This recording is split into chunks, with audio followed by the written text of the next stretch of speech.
Okay, she be going every single night.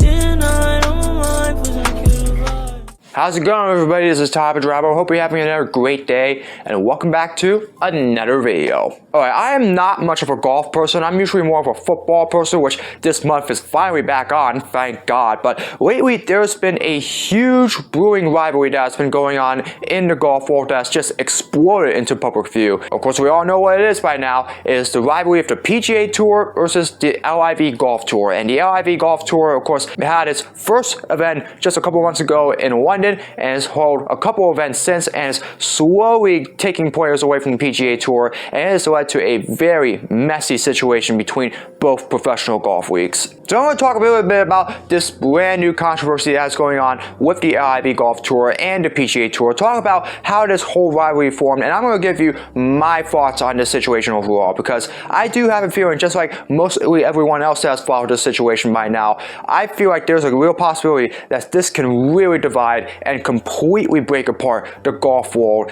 in two. So for those that know, in the United States of America, the premier golf league here in this country is the PGA Tour, which is commissioned by Jay Monahan. Now, obviously, it features events literally almost every single weekend. I mean, it's one of the very few sports leagues where there's literally no weeks off whatsoever, and it hosts some of the best golf tournaments in the world, along with some of the best players that are on the world. In fact, a lot of times, most of the most watched sporting events every weekend, they usually come from the world of golf nowadays. Of course, I'm talking about all the big major events there. You're talking about the Masters, the PGA Championship, along with the Open, which recently was conducted last month, and the big US Open here in the United States. And of course, we have players like Tiger Woods. You also have players like Rory McIlroy and Scottie Scheffler, who I believe is still currently the world #1 in the PGA Tour. And there are so many big memories that have happened in the PGA Tour that have made it so memorable. But there is a new tournament that's threatening its status as the premier golf league in the world, and that's the LIV Tour. And all of this really kicked off back in 2019 when discussions of this were first formed by a financial firm by Saudi Arabia, and as well as former golfer Greg Norman. And this will take place over the bulk of the next couple of years. Discussions of how many events they would want to do, along with the pay for each athlete that competes in this tournament league is going to get. And really, it just evolved from there. And ultimately by 2021, that's when everything really started to come into form. Hence, the LIV Golf Invitational was born, and this year is the first official year of this league. They already have a few tournaments that have taken place already up in London, Portland, and most recently my home state here in New Jersey, up in Bedminster, and it has also dragged quite a few big names from the PGA Tour into its league. That's right, I'm talking about Phil Mickelson, who is probably one of the greatest PGA Tours of all time, along with Bryson DeChambeau, Brooks Koepka, and a whole bunch of other star players like Dustin Johnson, all those guys. They recently left the PGA Tour to join the LIV Golf Invitational, largely because, of an opportunity to make more money. And that's really one of the controversies that is surrounding around the LIV Golf Invitational, which is money. The huge paydays that those players get over there compared to, just the big payday they get when they win a major tournament over in the PGA Tour. And I'll talk a little bit about that in just a little bit. Yeah, they've already had 3 tournaments so far. Former Masters champion Charles Schwartzman won the very first event up in London. I don't know who won the second one in Portland, but I do know that Henrik Stenson, who had recently defected from the PGA Tour to the LIV Golf League, he recently won the most recent LIV event that took place over in Bedminster. And ever since then, that league has really threatened the status of the PGA Tour. In fact, several of the players that defected from the PGA, they still want to play in major tournaments. In fact, they still have the clearance to play at the Masters, US Open, Scottish Open, and all of that stuff, but there was recently a lawsuit filed by some of those defectors, so that way they can play in the FedEx Cup, so that way they can compete in the PGA Tour in some form of capacity while they continue to make all the big bucks that they get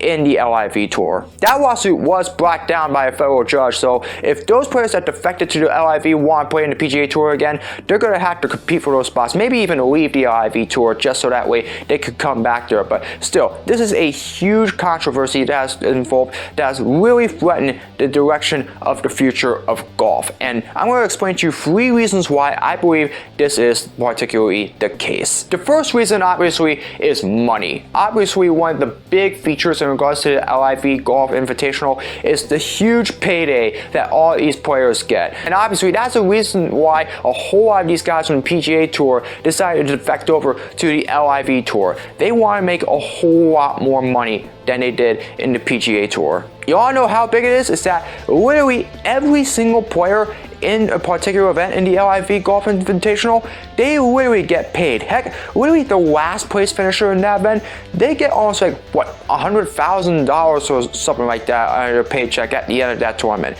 In the PGA Tour, if you don't make it past the cut, you don't get paid at all. You know, obviously, every wins you get in the PGA Tour depends on how high that you finish. And if you don't make it, you don't get paid. Really, the biggest payday in the PGA Tour is if you win. I really don't understand why the LIV Golf Invitational does something like this. You know, if you really want that big money, it really should be you have to play for it. You gotta play for it and win every tournament that you compete in, so that way you can get all that money. You can't just, hey, show up and play and you'll get your payday that's at least twice as large as you would get in the PGA Tour. I really don't understand what the concept is for this one. Either Greg Norman and the organizers of the league have a whole lot more money in their system that they like to give away than they should, or they're just a little bit too greedy. I really do not understand, but you know, a lot of these players that are defecting from the PGA to the LIV up to this point, those are guys that are nearing the end of their careers and really don't have much left in them and just want to make a little extra cash so that way, you know, they can have a little bit more money when they retire,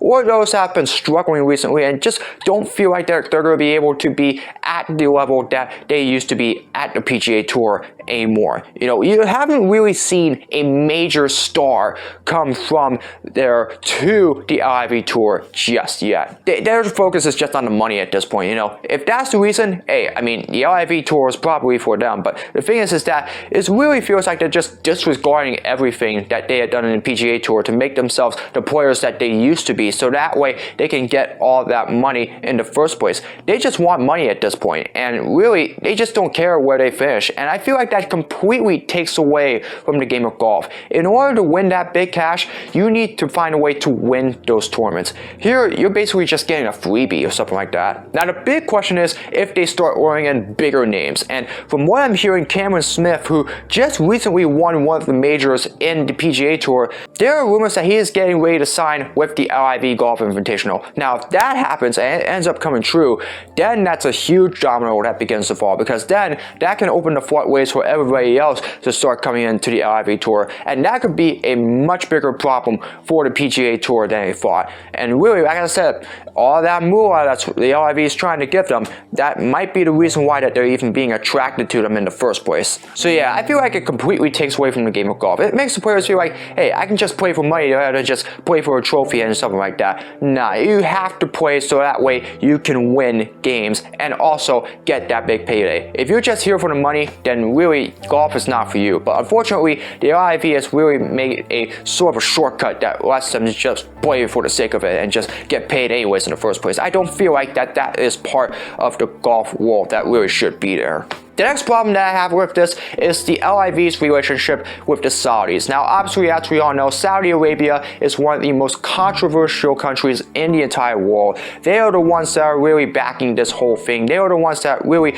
formulated the LIV Golf Invitational and really assisted Greg Norman with setting this whole thing up and luring all of these big names from the PGA Tour to the LIV Invitational, so that way they can build this 8-event tournament schedule, which obviously I feel like will be expanded in the near future, but you know, they were the ones that are all behind us. And of course, as we all know, there's a lot of controversy surrounding Saudi Arabia nowadays. As we all know, they first came into factor back in 9/11, which, as I mentioned before, was one of the worst incidents in United States history, probably the worst, when they attacked the World Trade Center. You know, all the connections that went back to that day have led to Saudi Arabia. And you also factor in the murder of Washington Post op-ed journalist Joel Khashoggi into that factor, along with all the issues in surrounding, like oil prices and building oil and all of that stuff, along with fears of possibly building nuclear weapons and all that stuff. And you have a country that's almost similar to Iran, North Korea, Russia, China, and all of those stuff. And the fact that they're the ones behind the LIV Golf Invitational really makes this a much bigger problem than it should be. And there have been allegations too that the LIV Golf Invitational and the Saudis that are behind it, they have basically been brainwashing those that have come over to the LIV Tour, so that way they can make them defend them while looking like they are better than they really are.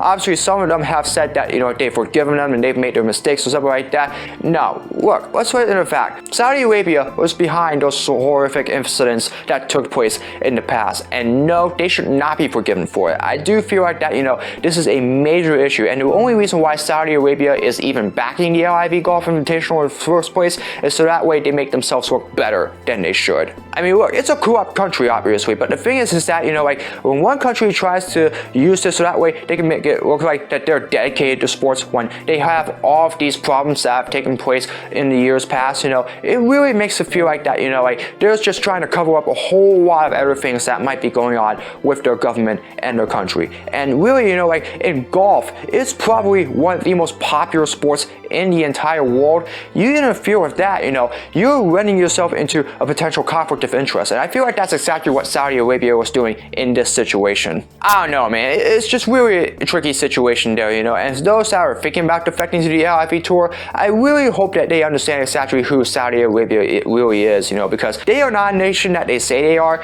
And the fact is, like even though that they are defending this golf invitational and they're doing everything they can to promote it, they still have a whole bunch of ugly things about them in regards to their past, and really that should not be forgiven whatsoever. And unfortunately, I feel like that they have taken it for granted, all because they have that suitcase full of money right in front of them that obviously they want the players to take, and some of them have just taken advantage of it and just like forgotten everything that has happened about Saudi Arabia. So it's a real shame that has happened, and I feel like that Saudi Arabia is really threatening the future of golf more than trying to help it with this situation. So we'll see exactly where it goes there, but it's very controversial. Finally, the one reason why I think this is a major issue is because this brings up the possibility of another major divide that's going on, where for at least a few years there's a rivalry between the PGA Tour and then the LIV Golf Invitational, and this goes on for a few years. It's almost like the huge split of the golf world, and this is not the first time in the world of sports where I have seen personally something like this happen. Back in 1996, IndyCar racing, that was one of the most popular forms of motorsports in the world, and in fact they have the big Indianapolis 500 that takes place every May. Well, during that time, some of the owners that are up